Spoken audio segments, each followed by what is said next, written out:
Hello everyone, welcome to Chanakya coaching centre. तो चलिए, today we are going to discuss with our next session of the prime numbers which is the last for today's. तो आज हम कुछ questions important देखेंगे क्योंकि last के 5 session में हमने काफी कुछ इसके बारे में पढ़ा भी है। तो बढ़ते अपने पहले क्वेश्चन पर जो कि हमें गिवन है बच्चों। फर्स्ट क्वेश्चन सेज कि half of the product of to consecutive natural number is 300। अब देखो, टू कंसेक्यूटिव नेचुरल नंबर, पहला नंबर मान लीजिए n है और दूसरा नंबर मान लीजिए n+1 है। ठीक है, इन दोनों का जो प्रोडक्ट है बच्चे वो 300 है। Is that clear? तो हम कह सकते हैं n और n+1 जो है उसका सम आपको दे रखा है 300। तो हमें क्या करना है, इसके फैक्टर बनाने। हाफ का सम दे रखा है 300, तो हाफ के लिए हमें क्या करना पड़ेगा बेटे, हम लिखेंगे n+1 इज इक्वल्स टू 600। ठीक है, तो अब इसका प्रोडक्ट ध्यान दीजिए। जब आप इसके फैक्टर बनाओगे तो हमें डिफरेंस कितना चाहिए, हमें दोनों नेचुरल नंबर्स के बीच का जो डिफरेंस है बेटा वो हमें कितना चाहिए, 1। अब दोनों नेचुरल नंबर्स के बीच का डिफरेंस अगर मुझे 1 चाहिए तो मुझे 600 से नीचे वाला कोई ऐसा परफेक्ट स्क्वायर देखना पड़ेगा जो उसके मल्टीपल में डिफरेंस 1 आ जाए। अब तीसरे 600 से नीचे वाला कौन सा है, 24 का स्क्वायर है 576। तो अगर मैं 24 को इमीडिएट नेक्स्ट नंबर से मल्टीप्लाई कर दूं तो I got a difference 1 and the product of 24 multiply by 25 is completely 600। तो इसका मतलब यहां पे बेटा n जो है वो आपको 24 मिलेगा और जो n+1 है वो आपको मिलेगा कितना, 25। अब आपसे पूछा find the sum of the two numbers, तो बच्चे हमारे पास 24 + 25 का जो आंसर है वो आपके पास बच्चे आएगा 49। तो right answer for this question is 49। ठीक है, सेकंड क्वेश्चन करते हैं बच्चों। चलिए, the product of three consecutive positive integer is 15600, then the sum of the square of these integer is. तो हमें क्या करना है, सबसे पहले हमें ये देखना है कि तीन पॉजिटिव इंटीजर्स का सम मतलब जो प्रोडक्ट है हैज टू बी 1560। मतलब मान लीजिए पहला नंबर n है, दूसरा नंबर आपके पास बेटा n+1 है और तीसरा नंबर मैं ले लेता हूं बेटा n+2। ऑब्वियसली बात है, कंसेक्यूटिव इंटीजर्स हैं, लगातार श्रेणी वाले, तो जिसका प्रोडक्ट हमें 15600 दे रखा है। तो हम इसके फैक्टर बनाने शुरू करते हैं बेटा। देखो 156 जो है वो 12 × 13 का फैक्टर है। अब यहां पे आप एक एक करके ऐसे नहीं बना सकते कि आप इसको 15600 लिखेंगे और फिर आप उसे 2 से एलिमिनेट करना शुरू करेंगे। नहीं नहीं, ऐसे नहीं करना, ऐसे बहुत ज्यादा टाइम वेस्ट होगा आपका। ठीक है ना, तो हम कुछ इस तरीके से करेंगे। अब यहां पे 10 × 10 है, तो ये 2 × 5 है बेटा, ये भी 2 × 5 है। तो कंसेक्यूटिव जब आएगा तो कंसेक्यूटिव का मतलब कि एक में डिफरेंस और एक बार एक का डिफरेंस, मतलब ज्यादा से ज्यादा यही डिफरेंस हो सकता है। तो देखो अगर मैं ध्यान से चेक करूं तो 12 दूनी 24 एक नंबर बन सकता है। ठीक है, 13 दूनी 26 एक नंबर बन सकता है और मेरे पास 5 का स्क्वायर 25 है, एक नंबर बन सकता है। इसका मतलब मैं पहला नंबर बेटा 24, दूसरा नंबर बेटा 25 और तीसरा नंबर बेटा मैं क्या ले सकता हूं, तीसरा नंबर ले सकता हूं मैं 26। तो ये तीन कंसेक्यूटिव मेरे पास नंबर आ सकते हैं। ठीक है ना, तो उसके बाद हमारे पास इस क्वेश्चन का आंसर कैसे आएगा। देखो हमें कुछ नहीं करना बेटा, 24 का स्क्वायर निकालना है, then we have to find the square of 25 and then we have to get the square of 26। तो 24 का स्क्वायर बेटा 576 होता है, प्लस 25 का स्क्वायर बेटा 625 रहेगा और 26 का स्क्वायर बेटा मेरे पास रहेगा 676। तो आप अब क्या करेंगे, इसका सम करने बैठेंगे बेटा, 6 दूनी 12 और 5 17, तो मतलब यूनिट डिजिट मेरे पास क्या आ जाएगा बेटा 7। तो इसका मतलब मेरा जो आंसर हो सकता है वो हो सकता है 1877। कितना आंसर होगा मेरा, 1877। चलिए चेक करते हैं। देखो 6 + 5 इज 11 + 6 इज 17, तो 1700 ये हो गया, तो 1800 के आसपास ये आंसर रहेगा। इसका मतलब मेरा जो आंसर है वो यूनिट डिजिट के माध्यम से निकल सकता है, जो मेरे पास आंसर रहेगा 1877। तो बेटा बढ़ते अपने अगले क्वेश्चन पर बेटा, question number 3। The question says the numbers are co-prime to each other such that the product of first two is 286, ठीक है, and that of the last two is 770। तो देखो पहला, दूसरा और तीसरा हमारे पास बच्चों तीन प्राइम नंबर है, तो पहले का दो का प्रोडक्ट जो है वो बेटा हमारे पास 286 है। ठीक है, और जो लास्ट दो है मेरे पास बेटा वो 770 है। तो हम इसके फैक्टर्स बना लेते हैं। फैक्टर्स बनेंगे बेटा, 7 इसका बनेगा, एक बनेगा 11 और 2 और कितना बनेगा 10।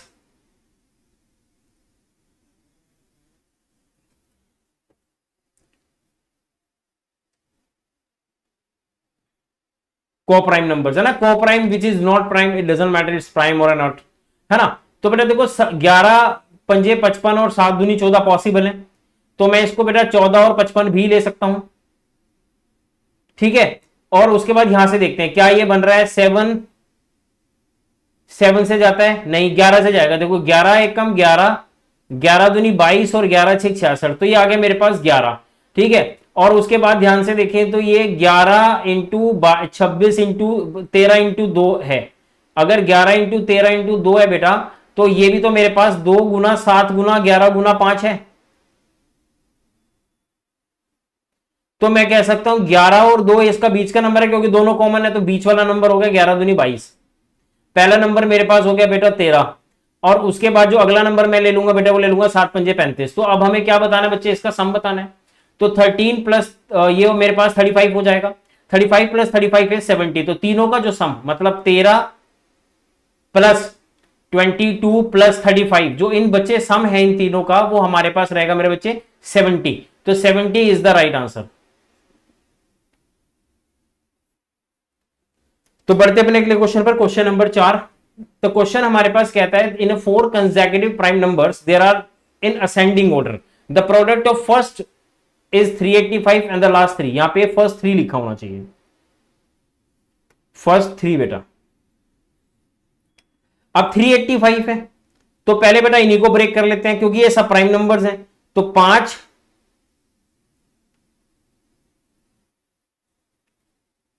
तो 5 इंटू 7 इंटू 11 आ जाएगा बेटे। और 1001 जो होता है वो बेटा 7 11 13 का प्रोडक्ट होता है, वो मैंने आपको पहले ही बता रखा है बेसिक्स में। अगर आप थोड़ा ध्यान से जाएं तो मैंने आपको बता रखा है कि 7 11 13 का जो प्रोडक्ट है वो है। अब वो ये कह रहे थे इसमें से लार्जेस्ट प्राइम नंबर कौन सा है, तो आपने बताना है इसमें सबसे बड़ा प्राइम नंबर कौन सा है। तो इसमें सबसे बड़ा प्राइम नंबर बच्चे कौन सा हो गया, 13 इज द राइट आंसर। तो we have 13 as an answer guys. तो बढ़ते अपने अगले क्वेश्चन बच्चों, question number 5। Again the same question as the first question, half of the product of two consecutive natural number is 528, find the sum of the two numbers। तो बच्चों question ध्यान दीजिए, अब हमें बोला है कि x और x माइनस 1 का, ये तो कंसेक्यूटिव हमारे पास नेचुरल नंबर्स है ना, इसका जो हाफ कर देंगे बेटा प्रोडक्ट का, तो हमारे पास 528 आना चाहिए। तो हमें बताना है कि हमारे पास ये नंबर कौन सा है। तो बच्चे बड़े ध्यान से देखना, अगर मैं 528 को 2 से मल्टीप्लाई कर दूं बेटा, तो मेरे पास ये 1056 आ जाएगा। कितना आएगा, 1056। अब 1056 से नीचे वाला परफेक्ट स्क्वायर कौन सा है, 32 का स्क्वायर है बेटा 1024, तो 32।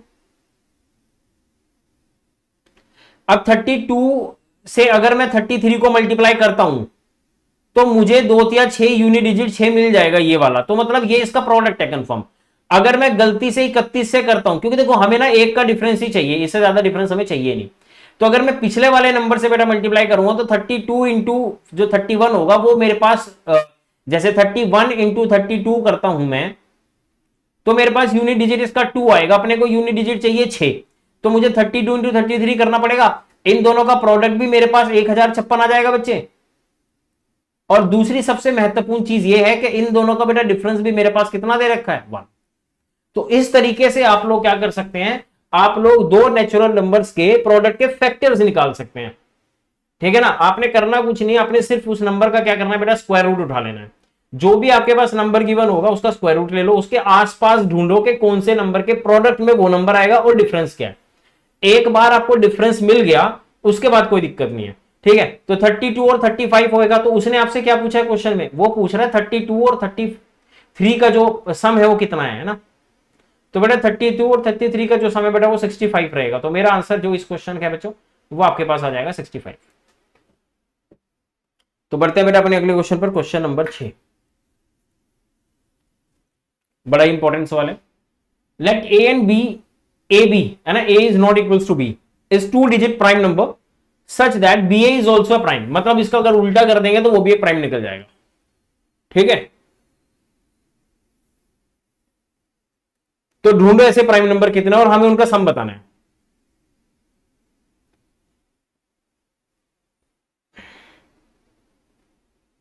थर्टी 37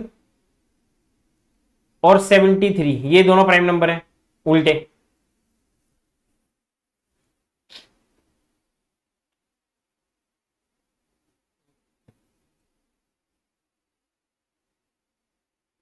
और कौन से आएंगे बेटा?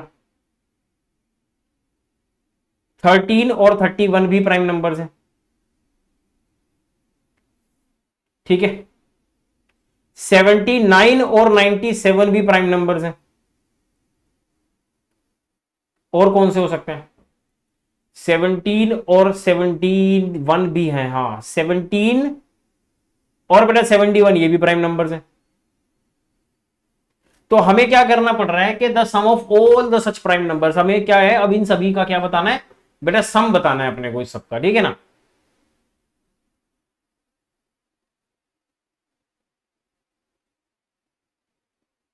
चलो अब हम सम करते हैं इसका। देखो सम करने के ना दो तरीके हैं, मेरी बात ध्यान से सुनना। अगर आप कभी भी बेटे ए बी को बी ए से जोड़ते हैं, और मैं आपको एक चीज बता चुका हूं, ए बी को हम लोग लिख सकते हैं A multiply by 10 plus B, है ना, क्योंकि ये टेंस प्लेस पे। और सिमिलरली बी ए को लिख सकते हैं बी मल्टीप्लाई बाय 10 प्लस ए। तो और दोनों का सम कर दिया जाए तो ये 11a प्लस 11b आ जाएगा, ठीक है। और बेटा 11 कॉमन आ गया तो हमें सिर्फ 11 का मल्टीप्लाई करना है a प्लस बी के साथ। तो देखो सम करना है, तो 11 इंटू 7 और 3 10 हो गया, पहले तो ये आ गया बेटा। 11 इंटू 3 और 1 4, ये हो जाएगा बेटा। 11 इंटू 16 एक ये भी बन जाएगा बेटा। और 11 इंटू 8 बनेगा हमारे पास, ठीक है ना। 16 8 24 4 28 10 38 380। 38 को जब आप 11 से मल्टीप्लाई कर लोगे बच्चे तो आपके पास 418 जो है वो उसका सम आ जाएगा। कितना आंसर आएगा बेटा इसका? 418 इज द राइट आंसर। तो बस आपको यहां पे एक चीज सीखनी थी, प्राइम नंबर्स आपको सिर्फ ये ढूंढने थे कि ऐसे कितने प्राइम नंबर्स हैं 2 डिजिट के जिनका उल्टा करने पे आपको सेम मिल जाए, ठीक है। तो वो हमारे पास कितने प्राइम नंबर्स थे बेटा? 4। 4 को उल्टा करने पर 4 और प्राइम नंबर्स मिल रहे हैं। और रही बात सम करने की, अब बच्चे क्या करते हैं, वो इंडिविजुअली एडिशन में शुरू हो जाते हैं। तो इंडिविजुअली एडिशन करने का कोई बेनिफिट नहीं है बेटा। आप 37 73 सारे लिखोगे। इससे बेटर ये है कि जो मैंने आपको तरीका बताया अभी, क्या कि अगर आपके पास कोई 2 डिजिट नंबर है जैसे ए बी है, तो ए बी को अगर मैं प्लस करता हूं उसके उल्टे बी ए से, तो मैंने जस्ट अभी आपको बताया कि जो ए बी होता है बेटा इसको लिखने का तरीका होता है 10a प्लस बी, क्योंकि ये 10th प्लेस पे लिखा होता है। कौन सी प्लेस पे लिखा होता है? 10th प्लेस पे लिखा होता है। सिमिलरली जब आप बी ए लिखोगे बेटा तो 10b प्लस ए लिख दोगे, और जैसे आप उसका एडिशन करोगे तो आपके पास 11 times of a plus B आएगा। तो उसके बाद मेरे पास जो आंसर है बेटा वो 418 एज इट इज आंसर आ जाएगा। ठीक है, यहां तक सबको क्लियर है? बढ़ते अपने अगले क्वेश्चन पर, question number 7। Now he is talking about a question के consider the pair of the prime number between 50 and 100 such that m minus n is equals to 6, then how many such pair are there? अब देखो बच्चों 50 और 100 के बीच में ऐसे कितने prime numbers हैं, है ना, जिनका जो डिफरेंस है वो मेरे पास बेटा 6 आना चाहिए।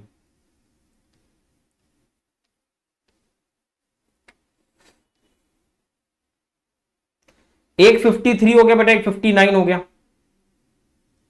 डिफरेंस कितना है? 6 इज अ प्राइम नंबर। एक बेटा 61 हो गया, एक मेरे पास 67 हो गया। डिफरेंस कितना है बेटा? 6 हो गया। It's a prime number, both are the prime numbers, ठीक है ना। इवन बेटा 67 और 73 भी मेरे पास प्राइम नंबर, और इन दोनों का डिफरेंस भी मेरे पास 6 ही है, ठीक है। 73 और 79 भी मेरे पास प्राइम नंबर है, इसका डिफरेंस भी 6 है।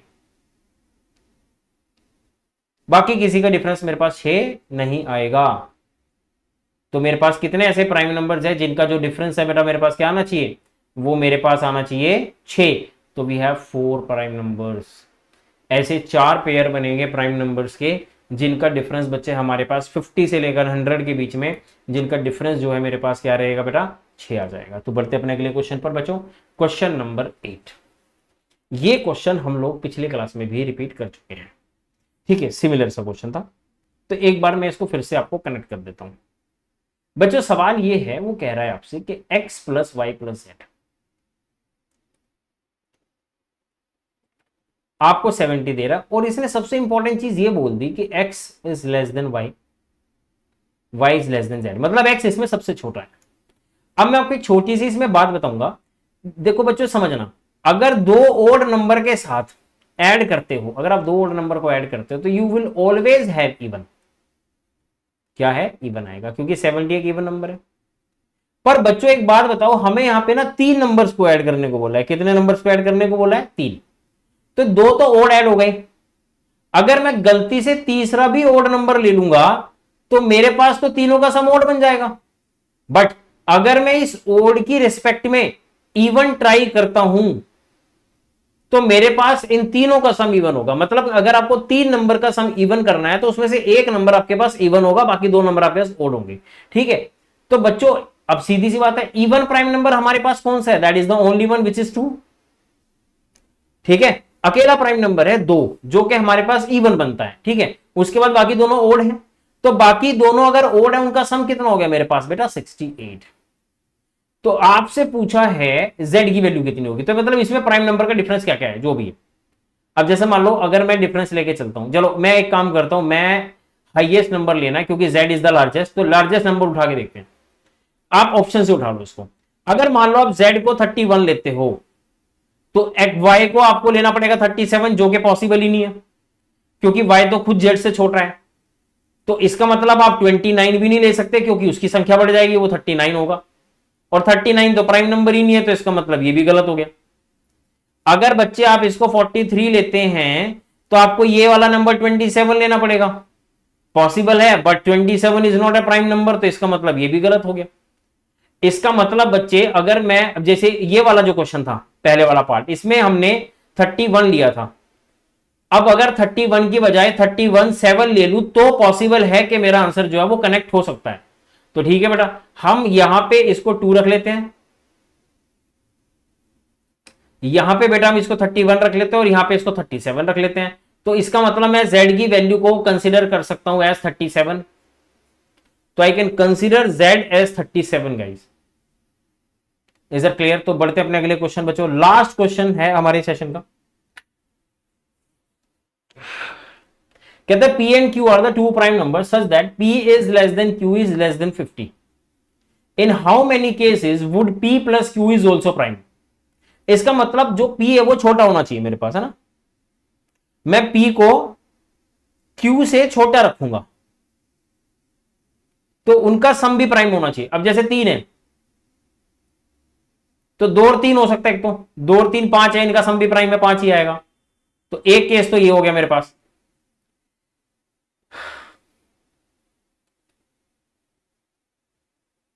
2 और 17 हो सकता है बेटा, ये दोनों प्राइम नंबर है और मेरे पास इसका सम भी प्राइम नंबर आ रहा है। मेरे पास बेटे 2 और 29 हो सकता है, 29 खुद एक प्राइम नंबर है, 29 के साथ जब 2 ऐड करोगे आप 31 आएगा, तो इसका सम भी प्राइम आ रहा है। 2 और 41 हो सकता है बेटा, 41 भी एक प्राइम नंबर है मेरे पास, तो 41 और 2 मेरे पास बेटा ये भी 43 होगा, 43, इसका मतलब ये भी एक प्राइम नंबर बन रहा है। ठीक है, उसके बाद बाकियों के साथ कनेक्ट कर देखो, 1 2 3 और 4 तो ये बन गए। अब बच्चों सबसे बड़ी चीज समझाता हूं मैं आपको, अगर आप 2 नंबर का सम प्राइम चाह रहे हो तो वो दोनों नंबर कभी भी ओड नहीं हो सकते। ध्यान रखना इस बात का, देखो बड़ी खास बात है इस क्वेश्चन में कि अगर आप 2 नंबर का सम प्राइम चाह रहे हो ना, अगर आपको चाहिए कि मेरे दोनों नंबर का जो सम है वो प्राइम निकल जाए, तो बेटा आपके पास कंफर्म में एक नंबर तो 2 होना चाहिए, कंफर्म इवन प्राइम नंबर। जब दूसरा मेरे पास ओड होगा ना तो ही मैं प्राइम नंबर्स को पॉसिबल कर सकता हूं, क्योंकि जैसे ही मैं ओड के साथ इवन को ऐड करूंगा तो मेरे पास रिजल्ट हमेशा ओड रहेगा। तो मतलब मेरे सारे केसेस जो हैं वो 2 के साथ ही कंपेयर होंगे। सब चेक कर लो एक एक करके।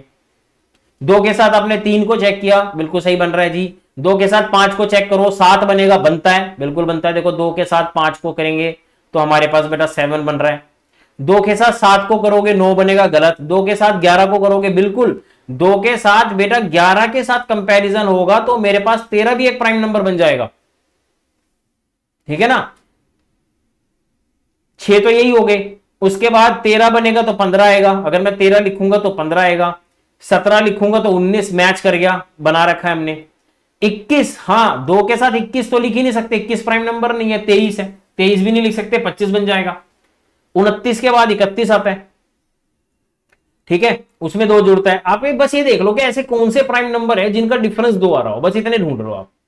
जैसे 2 और 3 5 बन गया, ठीक है, 3 और 5 उनके बीच में डिफरेंस 2 का है, ठीक है ना, वो प्राइम नंबर्स की कैटेगरी में फॉल कर रहे हैं। 17 19 29 31 हो गया, 41 43 हो गया, 37 कहीं नहीं आता सर, ये सारे बनेंगे। तो कितने प्राइम नंबर्स हमारे पास अल्टीमेटली बन रहे हैं बच्चों? 1 2 3 4 5 और एक मेरे पास ये बन रहा है बेटा लास्ट 6। तो we have right answer is 6। तो देयर आर 6 पेयर्स जिसके मतलब प्राइम नंबर्स का सम जो है वो एक प्राइम नंबर बन रहा है। तो 2 एग्जिस्ट करना ही चाहिए, तब जाके उन सबका सम जो है बच्चों वो आपके पास प्राइम नंबर बनेगा। So that's all for the today session guys, thank you so much, have a good day, see you in the next session.